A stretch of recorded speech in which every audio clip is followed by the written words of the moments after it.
आप सभी का स्वागत है साइंटिफिक बेस्ड होम्योपैथी चैनल पर। मैं हूं डॉक्टर मनदीप। आज हम बात करेंगे कैसे हम बलगम से छुटकारा पाएं, कैसे हम बलगम का इलाज कर सकते हैं नेचुरली और कौन से ऐसे मेथड हैं कि जिनसे हम इनसे छुटकारा पा सकते हैं। तो ये बलगम को साइंटिफिक लैंग्वेज में इसके कई नाम हैं, जैसे कि पोस्टीरियर नेज़ल ड्रेपिंग भी बोल देते हैं इसको, जहाँ बोल देते हैं कि दिन भर वो खांसते रहते हैं, हॉकिंग होती रहती है उनको, जैसे कि वह ऐसे दिन भर करते रहते हैं और साथ में जब वो थूकते हैं बहुत सारी बलगम निकलती है। तो नॉर्मली पहले हम बलगम के बारे में जान लें कि ये बीमारी है या नॉर्मल भी निकलती रहती है। तो मैं आपको बता दूं, ये नॉर्मली हमारे शरीर में होती है, नाक के आसपास वाले हिस्से में ये बनती है। इसका काम ये होता है कि जैसे ही हम नाक से हवा खींचते हैं उसके साथ कोई हानिकारक कीटाणु, धूल, मिट्टी, धुआं हमारे शरीर पे फेफड़ों के अंदर ना चला जाए। जब नाक से हम हवा खींचते हैं तो ये बलगम है, जो चिपचिपा पदार्थ होता है, जो नाक के अंदर से जो कुछ ग्रंथियां होती हैं छोड़ती हैं, उस धुएं, मिट्टी को, उस एलर्जी को, उस इन्फेक्शन को ये पकड़ लेती हैं। ये चिपचिपा पदार्थ होने की वजह से ये सारी डस्ट को वहाँ से पकड़ लेती हैं और फेफड़ों को क्लीन करने में हेल्प करती है। अब दिक्कत ये आती है कि जब ये ज़्यादा बनने लग जाए तो तब इसके अंदर गाढ़ापन आने लग जाता है और ये बीमारी बन जाती है। तो आज जो हमारे साथ जुड़ रहे हैं, मैं उनको बता दूं, हमारे साथ जुड़े रहने के लिए वो रेड कलर का बटन दबाकर हमें सब्सक्राइब कर लें, बेल का बटन दबाकर नोटिफिकेशन ऑन कर लें, क्योंकि इस चैनल पर हम जो भी इन्फॉर्मेशन लेके आते हैं वो साइंटिफिक बेसिस पर लेकर आते हैं और उनके हम होम्योपैथी और Ayurveda, home remedies and natural treatment के बारे में ही बात करते हैं।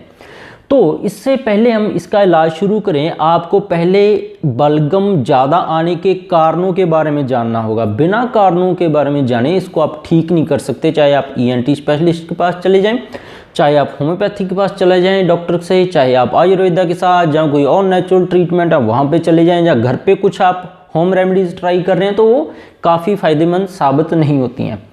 तो सबसे पहले हम इनके कारणों को दो में डिवाइड करेंगे। एक तो है एलर्जिक, कि कुछ खाने पीने से आपके अंदर बलगम ज़्यादा बनने लगी है, एक है नॉन एलर्जिक। तो सबसे पहले हम नॉन एलर्जिक के बारे में बात करते हैं। ये है स्पूटम फ्रॉम नोज, कि आपके नाक से जो रेशा है वो पीछे गले में गिरने लग गया है। तो जब ज़्यादा गिरने लग जाए तो आप दिन भर ऐसे होता रहता है उन पर्सन को, चाहे वो पुरुष या चाहे महिला, और दिन भर वो थूकते रहते हैं। तो ये होता है नाक से ग्रंथियां जो ज़्यादा बलगम छोड़ने लग जाती हैं तो पीछे गले में गिरने लग जाता है। तो ये साइनस की वजह से भी हो सकती है, ये नेजल पॉलिप की वजह से भी हो सकती है कि आपके नाक के अंदर मांस बढ़ गया है, जो आप शीशे के आगे जाकर खुद ही देख सकते हो। और ज़्यादा जब ये बढ़ जाए दिक्कत, तब सिर दर्द भी इसके साथ रहने लग जाता है। दूसरा है स्पूटम कलर से हम पता लगा सकते हैं कि ये इन्फेक्शन वाला है या नॉन इन्फेक्शन वाला है, नॉर्मल जब नॉर्मल है। अगर ये येलो कलर में आ रहा है, आप जब बाहर थूकते हो, आप बलगम को देखते हैं, तो इसका मतलब आपके फेफड़ों के अंदर या नाक के अंदर या गले के अंदर इन्फेक्शन चल रही है। अगर ये वाइट आ रहा है तो ये नॉन इन्फेक्शन है। अब चलते हैं एलर्जी काज है, भी इसके पीछे कुछ एलर्जी भी हो सकती है, जैसे कि आपको खाने वाली चीज़ों से एलर्जी हो सकती है, धूल, मिट्टी, धुएं से एलर्जी हो सकती है, इनहेलेंट है, परफ्यूम है, तेज स्मेल वाले चाहे पौधे हैं उनसे एलर्जी हो सकती है, मेडिसिन है, कोई भी आपके ज़्यादा लंबे समय से बीमार रहे हो, मेडिसिन से आपको एलर्जी हो सकती है। तो इनके लिए कुछ लेबॉर्ट्री टेस्ट होते हैं, आपने ब्लड का सैंपल देना है लेबॉर्ट्री में, तो आपको पता लग जाएगा कि इस बलगम के पीछे एलर्जी एक कारण है, तो आप उसका इलाज ले सकते हैं। उसके बाद स्ट्रक्चर डिफेक्ट है, कि आपके नाक में ही अंदर कुछ ऐसे डिफेक्ट आ गए हैं जो आप छोटी उम्र से ही बढ़ते बढ़ते वो बढ़ गए हैं उम्र के साथ, जैसे डेविएशन ऑफ नेजल सेप्टम है, कि नाक की हड्डी का टेढ़ा हो जाना। तो इसके लिए सर्जरी भी करवा कर हम कर सकते हैं। या नाक की हड्डी कभी कभार नेजल पॉलिप, नाक के अंदर मांस बढ़ने की वजह से भी वो हड्डी एक तरफ मुड़ जाती है, तो उसके लिए हम होम्योपैथी और आयुर्वेदा से ठीक करके वो फिर से नॉर्मल साइज एंड शेप में आ सकती है। इनलार्ज एडेनॉइड है, ये एक तरह की ग्रंथि होती है जो गले के पीछे वाले हिस्से में फिक्स होती है, ये इन्फेक्शन को कंट्रोल करती है। तो जब इसके अंदर इन्फेक्शन हो जाए तब भी बहुत ज़्यादा बलगम है वो गले में, और गला बंद जैसा महसूस होने लग जाता है। क्लाइमेट चेंज है, आपका कुछ ऐसा काम है कि आप दिन भर AC वाले कमरे में बैठे रहते हो, अभी गर्मियों का मौसम शुरू हो गया है तो आप बाहर एकदम से धूप में चले जाते हो, बाहर धूप में से आए हो एकदम आप सर्दी वाले एसी वाले कमरे में घुस गए हो तो चेहरे के अंदर कुछ कैविटीज़ होते हैं जहाँ से पहले से ही बलगम भरा होता है नॉर्मली। तो ऐसे बार बार चेंज रहने की वजह से क्लाइमेट है वहाँ पे इन्फेक्शन होना शुरू हो जाता है, जिसको हम साइनोसाइटिस भी बोल देते हैं। इसके लिए एक्सरे होता है जिसको हम पैरानेजल साइनस का एक्सरे बोलते हैं, जिससे हम पता लगा सकते हैं कि बलगम कौन से हिस्से में चेहरे पे बन रही है और जो गले में वहाँ से बनकर आ रही है।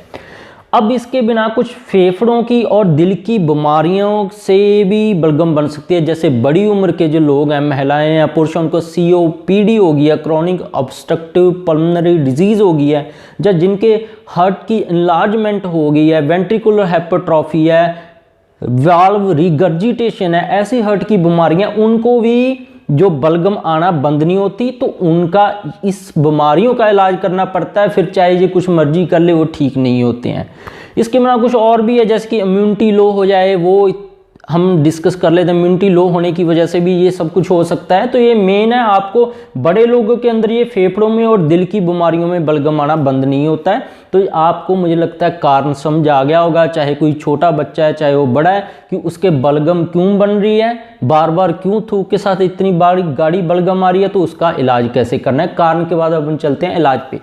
सबसे पहले वार्म कंप्रेस है, क्योंकि बलगम है ये काफ़ी गाढ़ी होने लग जाती है, तो इसको पिघलाकर हम सभी की जो सारी बलगम है वो जल्दी निकाल सकते हैं। आप गर्म पानी कर लीजिए, उसके अंदर टॉवल निचोड़ के डालकर, उसके अंदर निचोड़कर उसको चेहरे पर आप वार्म कंप्रेस कीजिए, तो इससे जो बलगम है वो पिघलकर जल्दी बाहर निकल जाएगी। नेटी पॉट है, ये भी आप ट्राई कर सकते हो। इसके लिए सलाइन वाटर चाहिए होता है। 250 ml पानी के अंदर आप 1/4 जो चम्मच है नमक का वो ऐड करके सलाइन वाटर तैयार कर सकते हो। स्टीम में आप भाप ले सकते हो, इससे जो बलगम है पिघलना शुरू हो जाएगी। आपको चेहरा है वो कवर करना चाहिए। कहीं क्लाइमेट चेंज से आप बाहर से आते हो, रूम के अंदर घुसने से पहले, या रूम से आप बाहर खुली हवा में जा रहे हो, या कार से निकलकर आप बाहर खुली हवा में जा रहे हो, जहाँ चेहरे पर सीधी हवा है, बस की खिड़की पे बैठे हो, ट्रेन की खिड़की पे बैठे हो, कार की खिड़की अपनी खोल रखी है, बाइक पे जा रहे हो, तो अपना चेहरा ऐसे कपड़े से कवर करें ताकि वहाँ से हवा क्रॉस कर कर आपके चेहरे को ना लगे। तो कईयों को इसकी वजह से ही बलगम बनना बंद नहीं होती है, क्योंकि वो चेहरे को कवर नहीं करते, बाइक कार चलाते हैं, सीधी हवा चेहरे पे बनती रहती है। पिपरामेंट है, पिपरामेंट को आप स्मेल भी कर सकते हो, इंजेक्शन भी कर सकते हो, इससे काफ़ी हेल्प होगी आपकी। ग्रीन टी है, ये इम्यूनिटी को बूस्ट करती है, एंटीऑक्सीडेंट है, ये आपकी काफ़ी मदद करेगी। ब्लैक पेपर है, जो काली मिर्च है, ये बलगम को पिघलाने में मदद करती है, इसको आप यूज कर सकते हो। लिकोराइस है, ये भी बलगम को पिघलाने में मदद करती है और इम्यूनिटी को स्ट्रॉन्ग करती है। पर जिनके फेफड़े बहुत ज़्यादा ख़राब हो चुके हैं, COPD बहुत ज़्यादा सीवियर हो चुकी है, उनको ये दोनों चीज़ें ट्राई नहीं करना चाहिए, क्योंकि इनसे जो बलगम के साथ है खून भी आ सकता है स्पूटम के साथ। तो ये दोनों उन्होंने देखकर ही ट्राई करनी है। इकाइनेशिया आप ट्राई कर सकते हो, ये एंटीबायोटिक की तरह काम करती है। जिनसिंग है, ये भी एंटीऑक्सीडेंट की काम करती है। इकाइनेशिया और जिनसिंग है, अगर कहीं इन्फेक्शन हो जाए साइनस के अंदर, बैक्टीरियल इन्फेक्शन हो गई है, जैसे हमने यहाँ पे डिस्कस किया, इस तरह की येलो कलर की आपकी बलगम आ रही है, तो आप ये दोनों ट्राई कर सकते हो, इससे इन्फेक्शन काफ़ी कम हो जाएगी। इसके परमानेंट ट्रीटमेंट अगर आप कराना चाहते हो होम्योपैथी या आयुर्वेदा से, तो अपने लैब डायग्नोसिस करवाएं, ताकि आपको पता लग जाए खाने वाली चीज़ से एलर्जी तो नहीं है। दूसरा, नॉन एलर्जी कारण भी हो सकते हैं, आपको साइनोसाइटिस भी हो सकता है, साइनस के अंदर इन्फेक्शन भी हो सकती है, इसके लिए अलग से ESR है, CBC काउंट है, ऐसे आपको लैब डायग्नोसिस करवानी है। और अपने इन कारणों को आपने पकड़ना है, चाहे बच्चा है कोई बड़ा है। जैसे बड़ों में हमने डिस्कस किया है, ये 8 नंबर वाला जो कारण है, इसकी वजह से बलगम आना बंद नहीं होती। वो दुनिया की कोई मर्जी मेडिसिन खाने बेस्ट, जब तक वो दिल की बीमारियों और फेफड़े की बीमारियों को ठीक नहीं करते हैं, तब तक उनकी बलगम आना बंद नहीं होती है। तो बच्चों में जैसे इनलार्ज एडोनाइड की वजह से बलगम आना बंद नहीं होती है, ये बच्चों में 5 नंबर पॉइंट आप याद रखिए, ये बच्चों में बहुत ज़्यादा मिलता है। जो यंग एज में है उनको साइनस की इन्फेक्शन और नेज़ल पॉलिप की इन्फेक्शन है, इसकी वजह से बहुत ज़्यादा बलगम बनती है। तो ऐसे 5 नंबर है जो छोटे बच्चों में मिलता है। हमें 1 नंबर है हमें जो यंग एज में है, जो 18 से 34-35 साल की उम्र तक है, उनमें मिलता है। ये वाली दिक्कत है जो 8 नंबर वाली बलगम आने वाली, ये हमें 40-45 साल के ऊपर वाले जो महिलाएं और पुरुष हैं उनमें ज़्यादा बनती है। तो ऐसे उम्र के हिसाब से भी कुछ हैं जो हम डायग्नोसिस बना सकते हैं। तो इसको जानकर टेस्ट करवाकर परमानेंट ट्रीटमेंट तभी पॉसिबल है, तब तक आप ये सारे टेम्परेरी अपना सकते हो, आपको काफ़ी हेल्पफुल होगी। अपने नज़दीक होम्योपैथी या एलोपैथी या आप आयुर्वेदा डॉक्टर से मिले, अपना इलाज शुरू करवा लें। इसके लिए इंग्लिश मेडिसिन है, एंटी हिस्टामिन आती है, वो टेम्परेरी के लिए ले सकते हो। परमानेंट के लिए आप होम्योपैथी और आयुर्वेदा डॉक्टर से मिलकर अपनी मेडिसिन शुरू करें और अपने टेस्ट करवा कर ये सारी दवाई लें।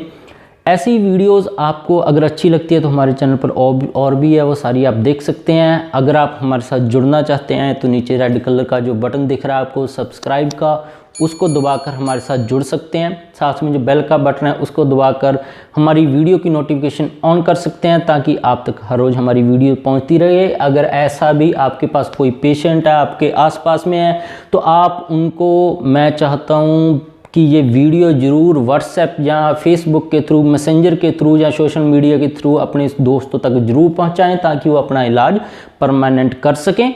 अगर कोई क्वेश्चन है तो नीचे कमेंट करके ज़रूर पूछिएगा। वीडियो कैसी लगी ज़रूर बताइएगा। जब भी मेरे पास समय होगा आपके हर एक कमेंट का मैं ज़रूर उत्तर देने की कोशिश करूँगा। वीडियो देखने के लिए थैंक यू।